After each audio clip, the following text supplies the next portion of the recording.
चलो, तो मार्केट्स के अंदर जो ट्रैप मोमेंटम था ना, वो काफ़ी बढ़िया से यहाँ पे एक ट्रैप हो गया। अब अगर आपके पास में यहाँ पे सीई का पोजीशन अगर होल्डिंग में है तो फिर आपको क्या करना चाहिए?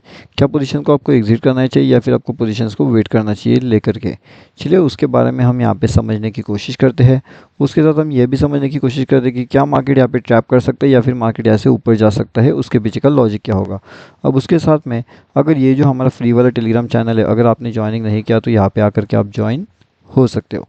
ये टोटली फ्री टू जॉइन होता है। एंड यहाँ पे भी आज हमने अपडेट दिया था जिसने 500 प्लस पॉइंट्स का इजी टारगेट हमें जो है वो दे दिया था। तो अगर आप ज्वाइन करना चाहते हो तो यहाँ पे आकर के ज्वाइन कर सकते हो।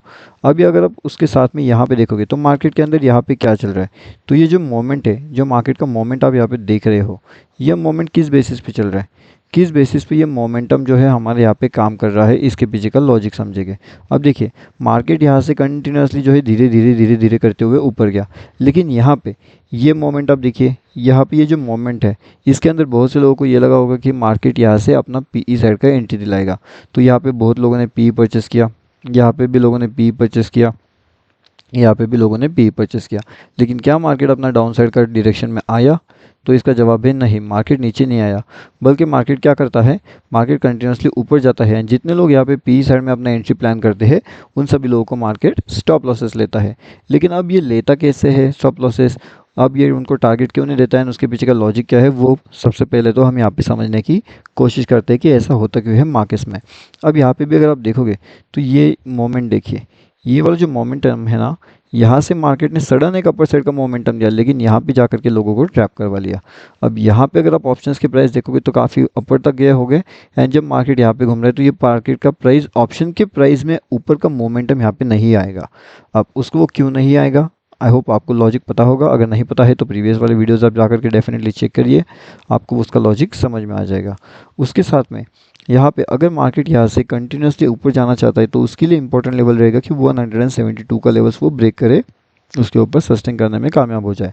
अगर वो ऐसे करने में कामयाब हो जाता है तो हम कह सकते हैं कि मार्केट का अगला टारगेट यहाँ पे 240 का रहेगा एंड 220 का रहेगा। तो ये दो टारगेट मार्केट इजीली दिला सकता है अगर निफ्टी 50 अपना ऊपर के साइड के लेवल्स को ब्रेक करता है तो।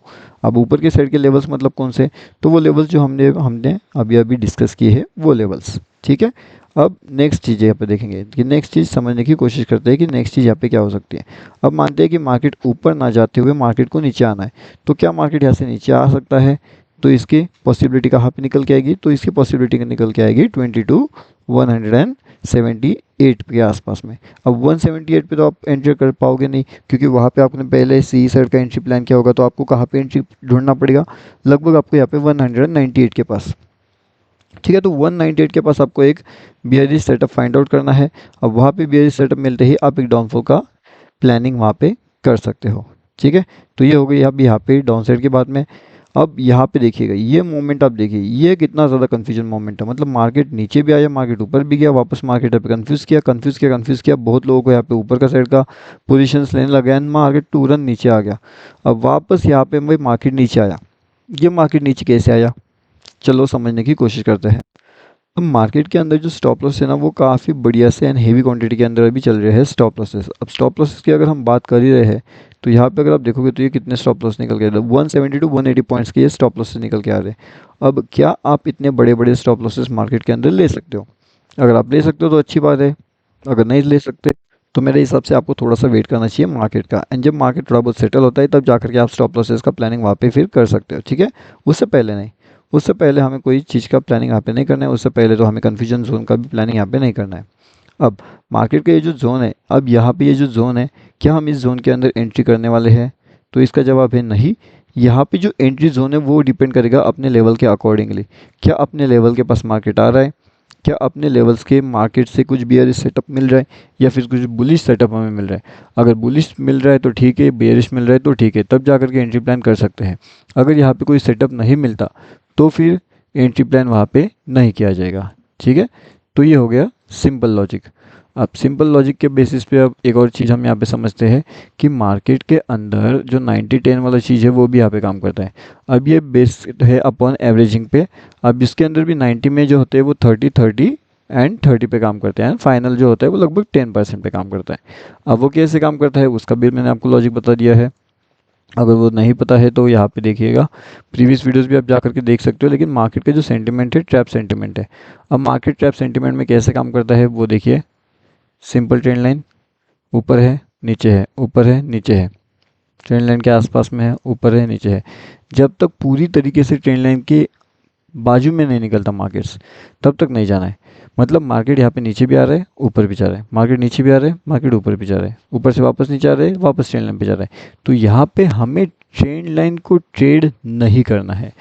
ओके, क्या बोला मैंने? ट्रेंड लाइन को ट्रेड नहीं करना है, हमें यहाँ पे अवॉइड करना है, यानी कि अवॉइड जोन आइडेंटिफाई करना है। अवॉइड जोन आइडेंटिफाई करने के बाद हमें क्या करना है, उसे अवॉइड जोन में आइडेंटिफाई करिएगा या फिर आप ट्रैप जोन देखिएगा। अगर आपको ट्रैप जोन पता चल जाता है तो ट्रैप जोन के अकॉर्डिंगली आपको ट्रैप जोन को ट्रेड करना पड़ेगा, लेकिन उसके रिवर्स में ट्रेड करना पड़ेगा। ठीक है, तो ट्रैप जोन के रिवर्स में आपको ट्रेड करना है। अब ट्रैप जोन के रिवर्स में आप कैसे ट्रेड करोगे? अब ट्रैप जोन के रिवर्स में जो ट्रेड होता है वो लगभग कैसे होता है?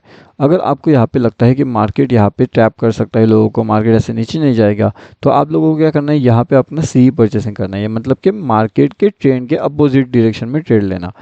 अब अगर आपने सही डायरेक्शन में उसे एंट्री प्लान किया तो आपको प्रॉफिट।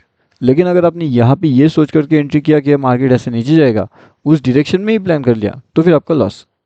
आई होप सिंपल है लॉजिक। आई होप आपको ये लॉजिक समझ गया कि किस तरीके से आपको वहाँ पे ट्रेड प्लान करना है। एंड अगर आपका लॉस भी जाता है तो कितना जाएगा? रिस्क मैनेजमेंट के हिसाब से। अब रिस्क मैनेजमेंट कैसे करना है? 3 ट्रेड फाइंड आउट करना है या फिर मल्टीपल ट्रेड आपको आइडेंटिफाई करना है विद मल्टीपल रिस्क मैनेजमेंट के एसएल के साथ में। अगर ये चीज़ कर पाते हो तो बहुत बढ़िया, अगर नहीं हो पाएगी तो दिक्कत वाली बात है। इसलिए रिस्क मैनेजमेंट करना बहुत ज़्यादा इंपॉर्टेंट है। अब देखिए, जैसे मैंने आपको भी थोड़े टाइम पहले बताया था, एक अवॉइड जोन सेटअप होता है। ठीक है, तो अवॉइड जोन सेटअप के हिसाब से हमारे लिए एक बड़ा टाइम फ्रेम पे बड़े से लेवल्स कौन से रहेंगे जो बड़े टारगेट दिला सकते हैं। तो बड़े लेवल्स के साथ में बड़े टारगेट्स के लिए अगर हम आइडेंटिफाई किए या फिर यहाँ पे बात करने की कोशिश करें, तो वो मेरे हिसाब से तो लगभग यहाँ पे होना चाहिए 20 to 250। ठीक है, अब अपना टारगेट ही काफ़ी बड़ा है तो उसके हिसाब से स्टॉप लॉस भी अपने को बड़ा लेना पड़ेगा। ठीक है, लगभग 100 से 130 पॉइंट से भी थोड़ा सा आसपास उसके टारगेट रहेगा। तो अगर इतना बड़ा टारगेट हम लेने की कोशिश करेंगे तो कहीं ना कहीं जो स्टॉप लॉसेस होते हैं उन्हें भी हमें मैनेज करके चलना पड़ेगा। ज़्यादा नहीं लेना है, कम लेना है, बड़ा टारगेट लेना है या फिर बड़ा स्टॉप लॉस लेना है या फिर बड़े टारगेट लेना है, वो सब डिपेंड करेगा कि आपकी रिस्क मैनेजमेंट आपको क्या कहलाती है एंड उसके हिसाब से। अब अगर मार्केट को यहाँ से नीचे की ओर जाना है तो मार्केट को एग्जिट कहाँ पे लेना चाहिए, मार्केट को एंट्री कहाँ पे लेना चाहिए, वो भी आपको समझ में आना चाहिए। अगर ये सब चीज़ें आप नहीं समझ पा रहे हो या फिर अगर आपको एनालिसिस नहीं समझ में आ रहा है, तो थोड़ा थोड़ा टाइम आपको वीडियोस देखना पड़ेगा, उससे समझना पड़ेगा कि एनालिसिस यहाँ पे किस तरीके से किया जाता है। उसके बाद में वहाँ पे कौन सा लॉजिक अप्लाई किया गया है, trap logic, trade logic, avoid logic, जो भी लॉजिक्स वहाँ पे अप्लाई किए जाएंगे वो आपको समझना पड़ेगा। जब तक समझोगे नहीं तब तक ना तो फिर बैंक निफ्टी हो या फिर निफ्टी हो, किस में भी ट्रेड नहीं कर पाओगे। अगर एक बार समझ गए तो काफ़ी बढ़िया। एंड अगर फ्री टेलीग्राम चैनल ज्वाइनिंग नहीं करना चाहते हो तो ये फ्री टेलीग्राम चैनल का लिंक है bank Nifty option trade video के डिस्क्रिप्शन में। टेलीग्राम पे जाकर के भी अगर सर्च करते हो बैंक निफ्टी ऑप्शन ट्रेड तो आसानी से उसके अंदर आप ज्वाइन हो सकते हो।